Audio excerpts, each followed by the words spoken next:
Эфирде Финсабат көрсөтүүсү, саламатсыздарбы? Өткөн программада биз кредиттер боюнча төлөмдөрдү төлөбөй коюу эмнеге алып келет деген теманы көрсөттүк эле.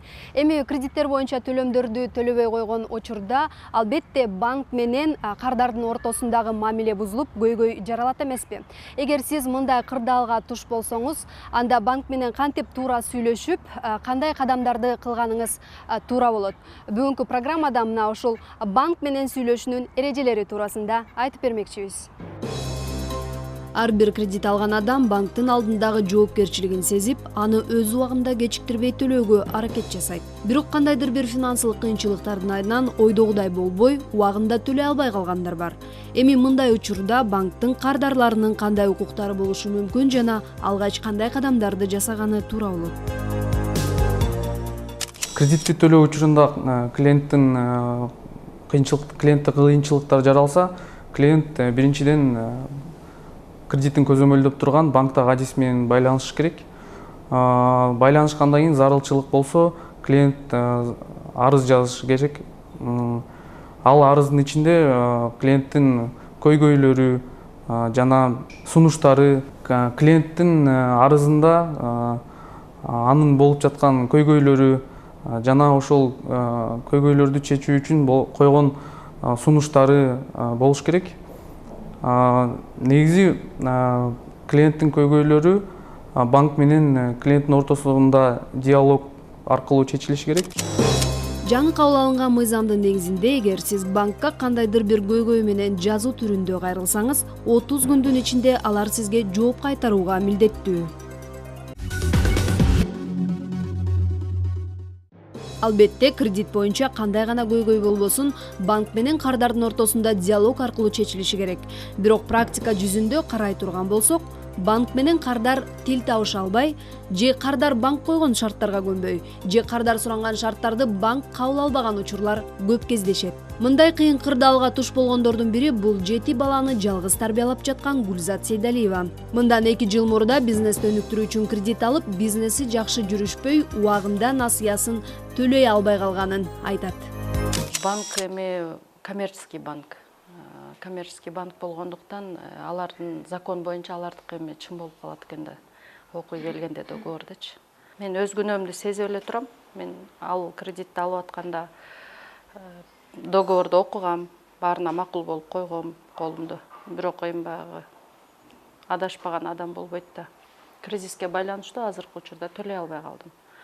Эми азыр ошол банк квартираны сатыкка коебуз деп атат. Мен 7 бала менен каяка барам билбейм андан кийин. Кандай бир көйгөйлөр жаралса, банк өз ара чегинде маселелерди чечкени аракет кылат. Эгерде ал сүйлөшүүлөр оң натыйжа болбосо, же кандайчылык бир мыйзамдын бузуучулугун орун болсо, анда кардар улуттук банкка, сотко же тергөө органдарына кайрылганы укуктуу. Эгерде банк кызматкери тарабынан сиздин жазган катыңызга жооп берилбей, же деги эле ошол банк кызматкери тарабынан сизге тиешелүү деңгээлде көңүл бөлүнбөй жатса, анда ошол мекеменин жетекчилигине арыз жазып кайрылуу укугу бар экендигин эсиңизге алыңыз. Тиешелүү деңгээлде көңүл бөлбөсө, клиент арыз жазса болот. Ал арызды сөзсүз түрдө банктын киреше документтер журналына регистрация кылыш керек, каттатыш керек, насыя бөлүмүнүн жетекчисине кайрылыш керек.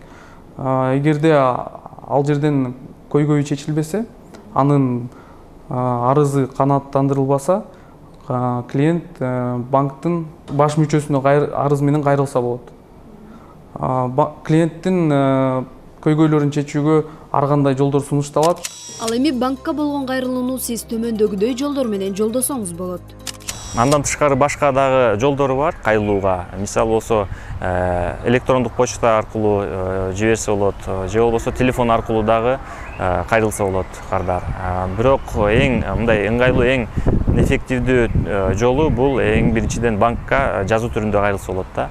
Эгерде банк кардардын маселесин чечпей жатса, же болбосо кардардын ою боюнча банк мыйзам талаптарын бузуп жатса, анда улуттук банкка кайрылса болот, же болбосо укук коргоо органдарына кайрылса болот.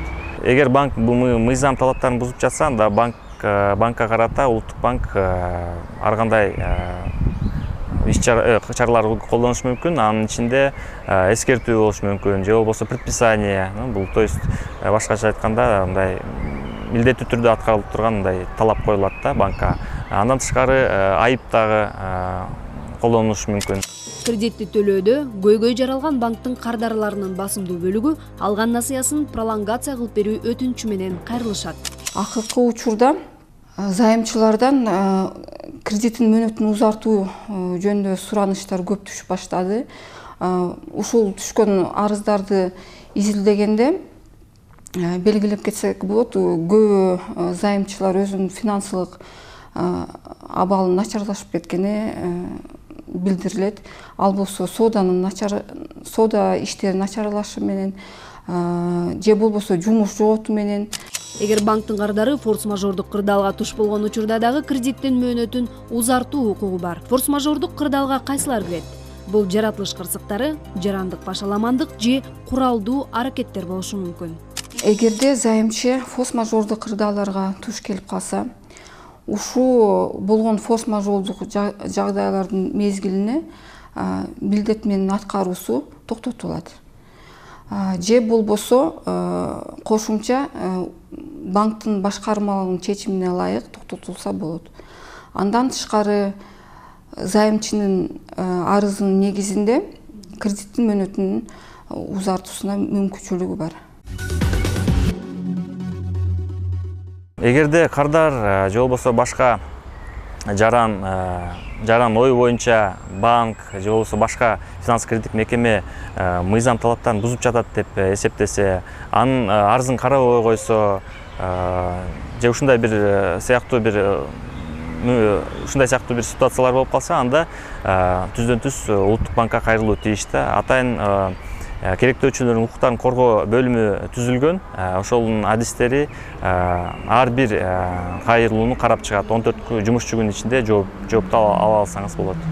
Насыяны алыңызга жараша эсептеп алсаңыз, сизди аны кайтарууда көйгөй жаралбастыгын эсиңизге алыңыз. Бирок жашоодо ар кандай шарттарга байланыштуу, мисалы үчүн кредитти кайтаруу боюнча сизде кандайдыр бир көйгөйлөр жаралса, анда мыйзам чегинде иш алып барып, бүгүнкү биздин адистер берген кеңештерди колдонуп, өзүңүздүн укуктарыңызды туура пайдалансаңыз, сиздин көйгөйүңүздү чечүү бир кыйла жеңилирээк болот. Ушуну менен программа соңуна чыкты. Саламатта туруңуздар.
Жоопкерчиликтүү бол.